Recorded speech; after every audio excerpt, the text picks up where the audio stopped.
Dito sa Papa Dudut Stories, ikaw ay hindi nag-iisa.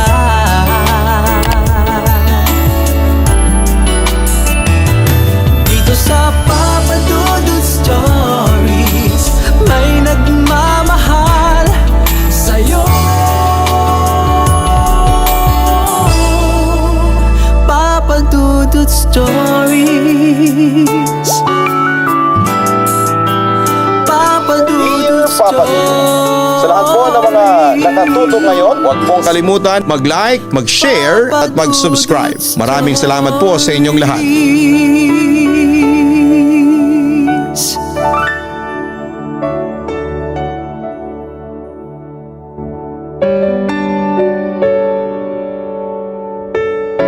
Marami sa atin ngayon ang hindi na naniniwala sa mga kababalaghan na may kinalaman sa mga nilalang na paranormal. Kapag may naririnig tayong kwento tungkol sa mga aswang, manananggal, kapre, engkanto, maligno at iba pa, tinuturing agad natin itong katang-isip o gawa-gawang kwento lamang. Pinagsisinungalingan kagad natin kapag may naririnig tayo mula sa iba na nagsasabing totoo ang mga halimaw. Yon ang masakit na katotohanan. Dahil ranas na ranas ko ito, Papa Dudut.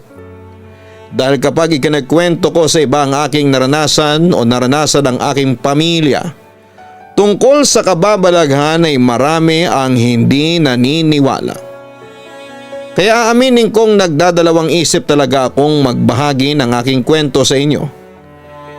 Kasi tiyak na may mga magko-comment dyan na hindi kaaya-aya sa aking mga mata.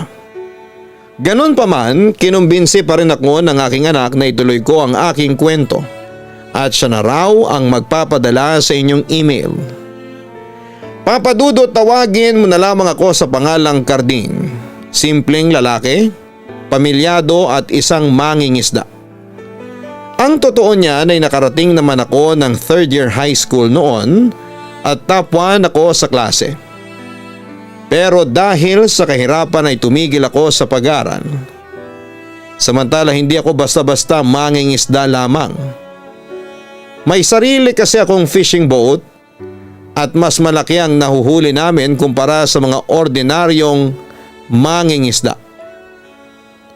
Siya nga pala ang ikikwento ko sa inyo ay nangyari maraming taon na ang nakakaraan. May naengkwentro kasi akong halimaw. Hindi aswang o manananggal, kundi isang busaw. Ano ang busaw? Ito ay isang nilalang na itsura o galing tao. Sa araw para siyang tao kung makihalubilo sa mga normal na tao. Kumakain siya ng lutong gulay at karne ng baboy, baka, manok, kambing at isda. Pero kapag sumapit na ang gabi ay lumalabas na ang pagiging halimaw ng isang busaw. Ang paborito niyang hapunan ay karne mismo ng tao. Kumakain siya ng sariwang karne ng tao. Pero madalas ay ang bangkay ng taong kamamatay pa lamang ang kinakain niya. Ang tawag nga sa kanya dito ay magnanakaw ng bangkay. Kapag may pinaglalamayan sa aming lugar ay lihim na magmamasid ang isang busaw. At maghihintay ito ng tamang panahon para nakawin ang bangkay mula sa ataul. At kapag tulog na mga tao ay sa kanya gagawin ang pag-atake. Mabilis kumilos at malalakas sa mga busaw. Kaya nilang buhatin ang bangkay at dalhin sa kanilang lungga sa isang kisap mata. Pero may kakaibang kakayahan din ang mga busaw. Para hindi magsuspetsa mga tao na nawawala ang bangkay ay pinapalitan niya ito ng putol na katawan ng puno ng saging. Yung kasya sa loob ng ataol. Yon ang ipapalit niya. Tapos meron siyang kapangyarihan kung saan ang katawan ng puno ng saging ay magiging kamukha ng bangkay. At yung mga kamag-anak ng namatayan ay walang kalam-alam na kinuha na pala ng busaw ang bangkay dahil ang tingin nila sa puno ng saging ay ang katawan ng namatay nilang kamag-anak o kapamilya. Papadudot sa lugar namin talamak ang kwento tungkol sa mga busaw. Hindi namin malaman kung sino ang busaw sa grupo ng mga tao kasi magaling talaga silang magbalat kayo. Kaya tuloy ay maraming nakatira sa lugar namin ang nabibiktima ng mga busaw. Samantala, 9 na taong gulang ako noon nang unang beses akong makaengkwentro ng busaw. Natatandaan ko pa na lagi ako nagbabakasyon sa lolo't lola ko sa side ng papa ko sa Marinduque. Gabi na noon nung kumakanta kami ng kuya ko ng kantang Ang Kawawang Koboy ni Fred Panopio na ginagawa naming katatawanan yung pagkanta. Tapos ang ingay-ingay namin nung gabi na yon. Nagkakatuwaan kami noon. Sinasaway na nga kami ng lola namin dahil nga ang ingay-ingay namin at gabi na. Hanggang sa may napansin kaming palaka na nakapasok sa kusina kung saan kami naglalaro ng kuya ko. Tapos ay pinaglaruan namin yung palaka at hindi ko lang matandaan kung napatay namin yung palaka na yon. Basta pinaglaruan namin siya, Papa Dudut. Pagkatapos nun ay sinaway ulit kami ng lola namin dahil nga masyado na kaming maingay.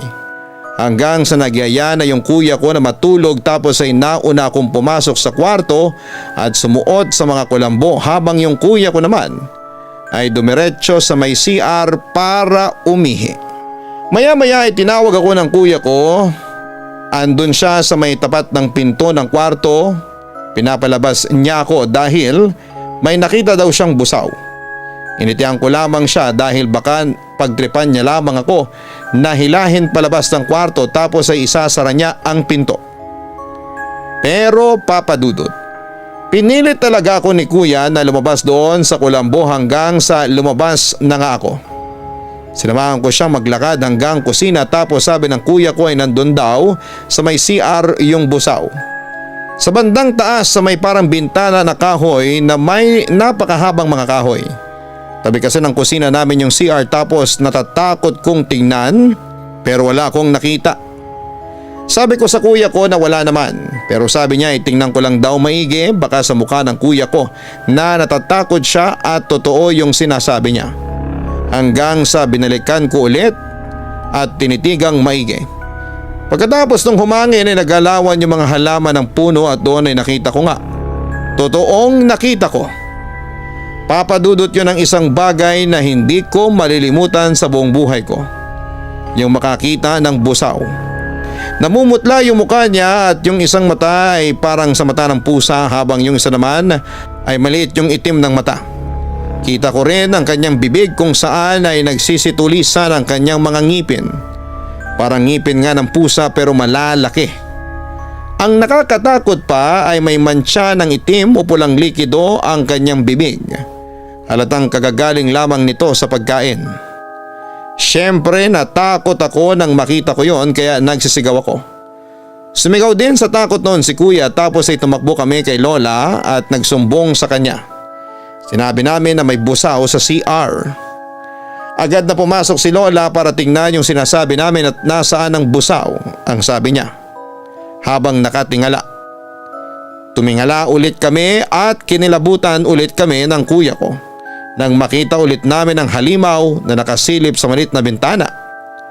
Lola, ayun ang busaw, sabay naming sabi habang natataranta. Alam kong nakita ninyo ni lola kaya ipinagmadali niya kaming lumabas ng CR. Tapos ay inutusan niya kami na isarado namin lahat ng bintana sa aming kwarto. Habang siya naman ay sinarado niya ang bintana sa sala at sa kusina. Nilak din niya mga pinto, pati yung pinto ng CR.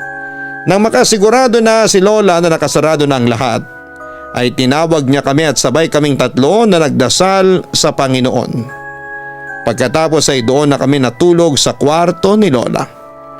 Kinaumagahan nagising kami ni kuya sa ingay sa labas ng kwarto namin. Sumilip kami sa bintana at narinig namin si lola nakikipagkwentuhan sa kapitbahay. Kagabi raw kasi ay namatay ang isa naming kapitbahay, ang kilalang barangay tanod na si Mang Lito. Ang sabi stroke daw ang kinamatay. At kararating lang daw ng kabaong nito sa kanilang bahay para doon paglamayan. Tapos narinig ko din na pinag-uusapan nila yung umataking busaw kagabi. Pagkamatay nga ni Mang Lito. Pero hindi nito nakuha ang bangkay kaya gumala-gala na lamang daw ito sa buong barangay at kumain ang mga manok na alaga ng isang magsasaka na nakatira sa kabilang kanto. Babantayan naming maigi ang bangkay ni Lito para hindi kami maisahan ng mga busaw.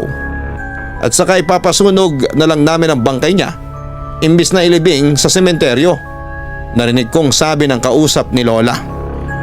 Kinagabihan naman ay maaga kaming pinatulog ni Lola sa kanyang kwarto habang si Lolo naman ay nagboluntaryong magbantay doon sa burol ni Mang Lito. Ayon sa usapan ni na Lolo at Lola ay nakahanda na raw si Lolo sakaling umatake ang busaw sa bahay ni Mang Lito at kunin ang bangkay nito. Ang pangontra kasi sa mga busaw ay katulad ng pangontra sa mga aswang. Asin, bawang, buntot pagi, itak at kahit na anong panaksak.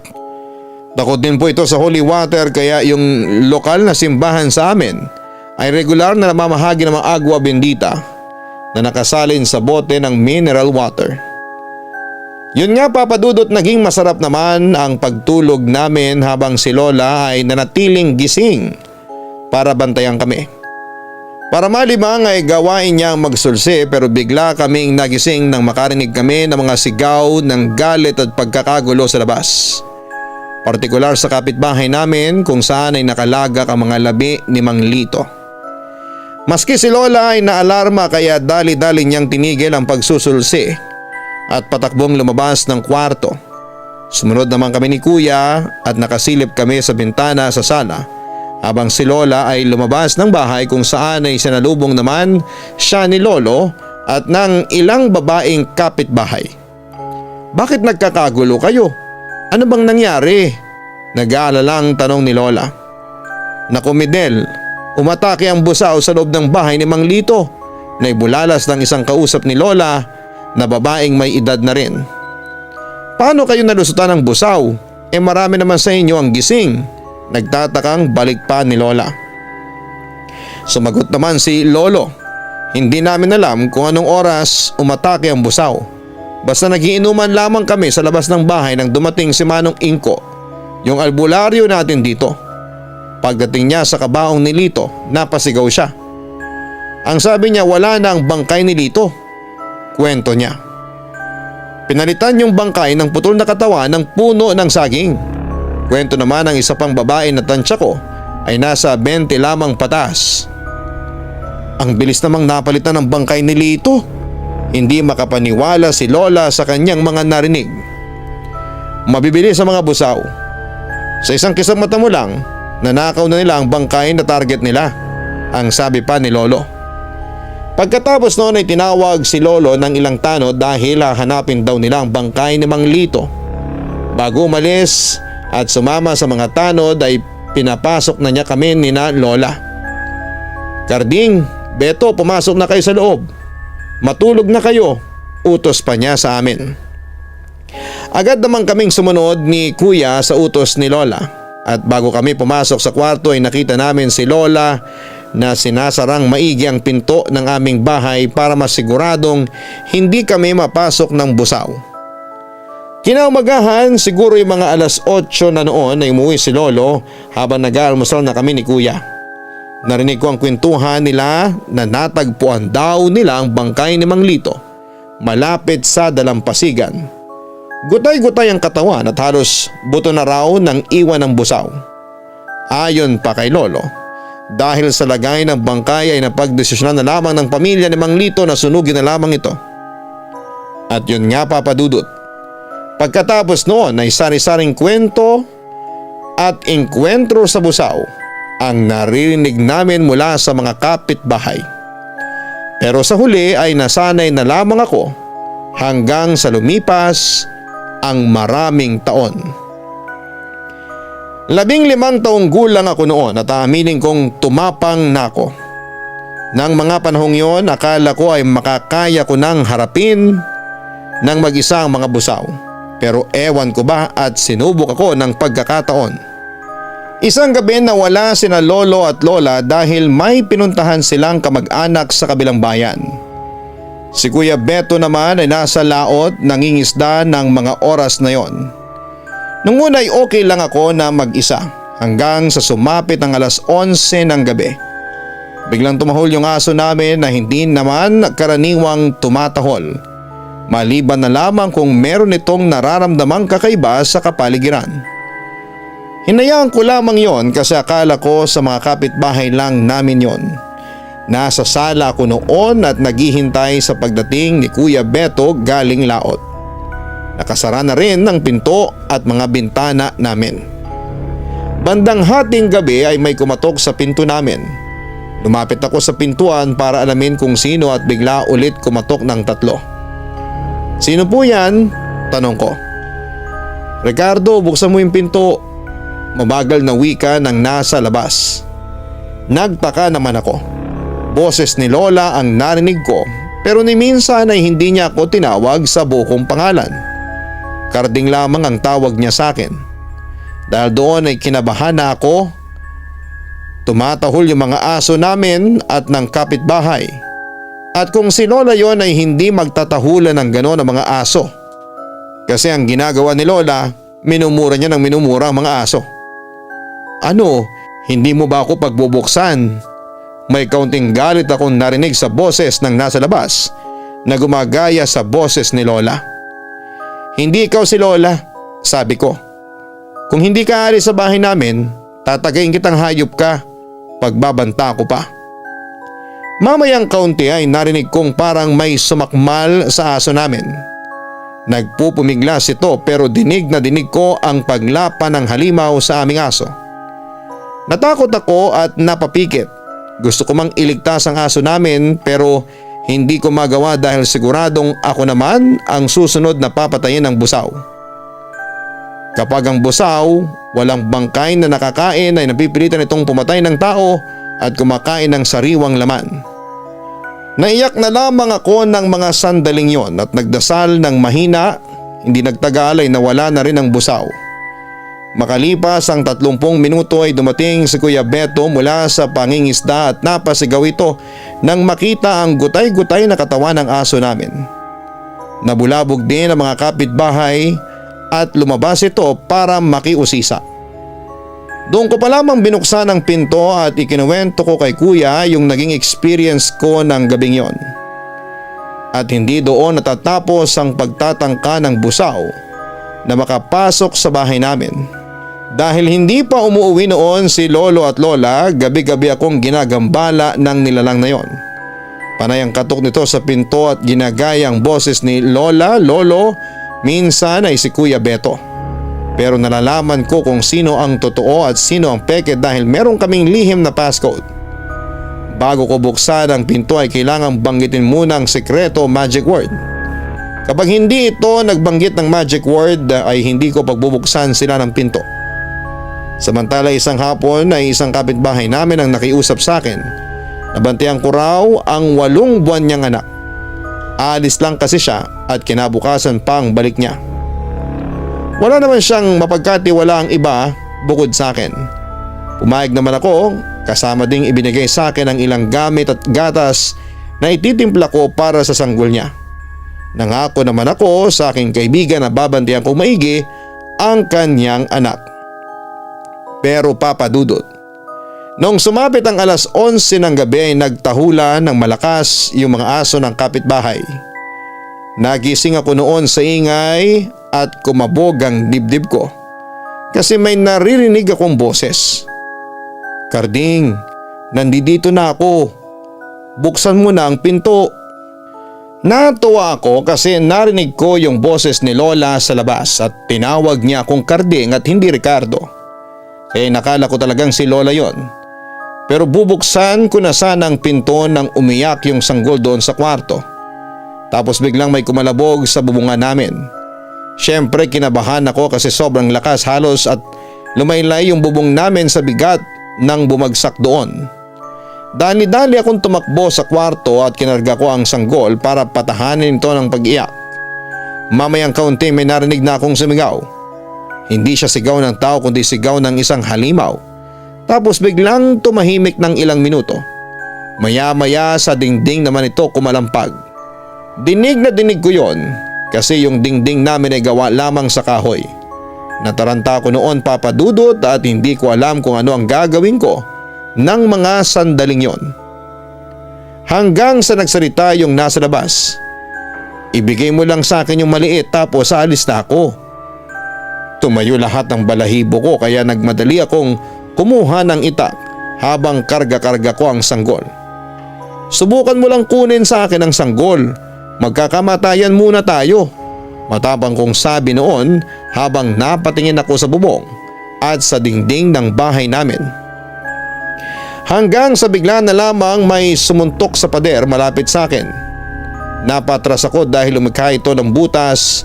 Nakakasya ang isang normal na laki ng pusa. Doon sa butas ay nakita ko ang isang kahindik-hindik na imahe. Isang busaw ang nakatingin sa akin mula sa labas. Siyempre nakaramdam ako ng takot lalo pat sinisira niya talaga yung pader. Lalong lumakas yung kalampag ng bahay namin. Lalo kong hinigpitan ang pagkarga sa sanggol. Samantala sa dingding ay may nagkakalkal habang tinututo ko sa butas na nilikha ng busaw ang hawak kong itak. Bakit mo ba kami ginugulo? Wala ka bang makain na bangkay kaya kami ang ginugulo mo? Galit kong tanong. Pero sumigaw lang sa galit ang busaw at lalong sinira nito ang pader. Sumigaw din naman din ako at humingi ng tulong sa mga kapitbahay. May busaw! May busaw na gustong pumatay sa amin! Tulungan ninyo ko! Mamayang kaunti may narinig akong boses mula sa kapitbahay. Sumilip ako sa bintana at nakita kong nagbukas ng lampara ang mga kapitbahay namin. Hudyat nagising na sila. Tapos ay biglang tumahimik. Pero ilang minuto lang yung pinto naman ang kumakalampag at pinipilit buksan. Malamig na yung pawis ko ng mga oras na yon at hindi ko na talaga alam ang gagawin. Patuloy lamang ang pagkalampag sa may pinto. Maya-maya minarinig na akong mga boses na galit na mga kapitbahay namin. Narinig kong nagkaroon ng habulan tapos ay kinatok ako ng ilang kapitbahay namin, sina Karing at 4 na lalaki. Nakampante na ako noon kasi alam kong ligtas na kami ng sanggol na hawak ko. Sinama muna kami sa bahay ng kapitbahay at doon na kami nagpalipas ng umaga. Umuwi din yung kaibigan ko na nagmamadali at ibinigay ko sa kanya kaagad ng sanggol na anak niya. Naiyak naman ito at nagpasalamat sa akin, Papa Dudut. Nabalitaan niya kasi na inatake nga kami ng busaw at iniligtas ko ang kanyang anak. Pagkatapos noon ay nagpatuloy ang pananalasa ng busaw sa lugar namin. Kahit hanggang ngayon na matanda na ako, ay may sarili ng pamilya ang mga anak ko. Palagi akong handa sa posibleng pag-atake ng mga busaw sa bahay namin. Yung mga anak ko naman noong nagsipag-asawa ay pinayuhan ko ng manirahan sa ibang lugar, sa syudad para masiguradong walang banta ng busaw o ng aswang. Sumunod naman sila sa akin. Sa ngayon, Papa Dudut, ay dinadalaw ko ang mga anak ko at ang kanilang pamilya. May mga apo na rin ako pero hindi ko maiwan ang lugar na kinalakihan ko. Kahit pa sabihing pugad yon ng mga busaw ay mahal na mahal ko ang lupang nakagisnan ko. Papa Dudut, hanggang dito na lamang ang kwento ko. Masaya akong may bahagi sa inyo ang aking totoong karanasan. Maniwala man kayo o hindi ay umaasa ako na sana'y natakot kayo sa aking kwento. Maraming salamat sa inyo at magpatuloy pa sana ang pamamayagpag ng inyong programa sa YouTube. Lubos na gumagalang, Karding. Napakinggan natin ang kwento ni Karding tungkol sa isang busaw. Bago ito sa ating pandinig pero nag-iwan ng magandang puntos ang kwento niya. Una, katapangan na harapin ang mga pagsubok sa buhay. Maging matapang lalo na't ikaw naman ay nasa bingit ng trahedya o kapahamakan. Mas mainam na lumaban kesa manatiling takot. Dahil ang kaduwagan ay kailanman ay hindi nakakabuti sa ating buhay. At normal sa atin na ipagtanggol ang ating kapamilya, kaibigan o sino mang taong pinagmamalasakitan natin. Ipinakita ni Karding na handa niyang ibuwis ang kanyang buhay, maprotektahan lamang ang sanggol na sa kanyang pinagkatiwala. Kahit na 15 anyos pa lamang siya noon, hindi siya natakot na harapin ang busaw at handa pa niya itong patayin oras na sumalakay ito sa kanya. Sa oras ng kagipitan talagang masusukat mo ang inyong katapangan. Handa kang magpakabayani para sa taong mahalaga sa iyo. Hanapin din po ang Kaistorya YouTube channel. Matatagpuan ang link niyan dito mismo sa homepage ng Papa Dudut YouTube channel. Ganon din po ang Papa Dudut Family YouTube channel. Salamat po sa mga nanonood at sana po ma-appreciate po ninyo ang aming pinaghihirapan sa mga channels na yan. Lalo na ang Papa Dudut Family YouTube channel na kung saan ay mapapanood nyo po ang aking mga kambal.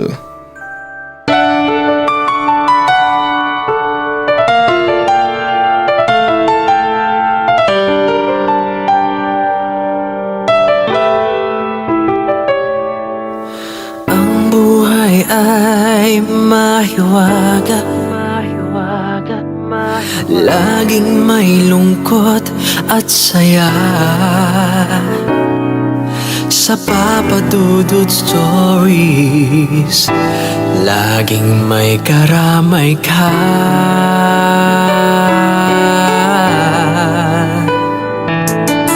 Mga problemang kaibigan, dito ay pakikinggan ka. Sa Papa Dudut Stories, kami ay iyong kasama. Dito sa Papa Dudut Stories, ikaw ay hindi nag-iisa.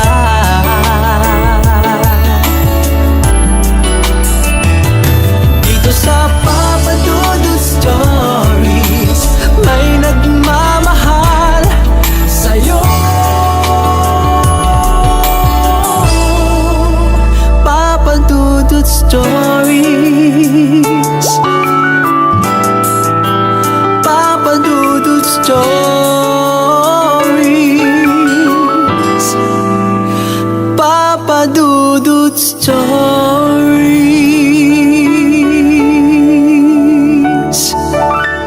Hello mga ka-online, ako po ang inyong si Papa Dudut. Huwag kalimutan na mag-like, mag-share at mag-subscribe.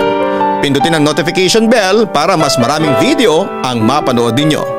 Maraming salamat po sa inyong walang sawang pagtitiwala.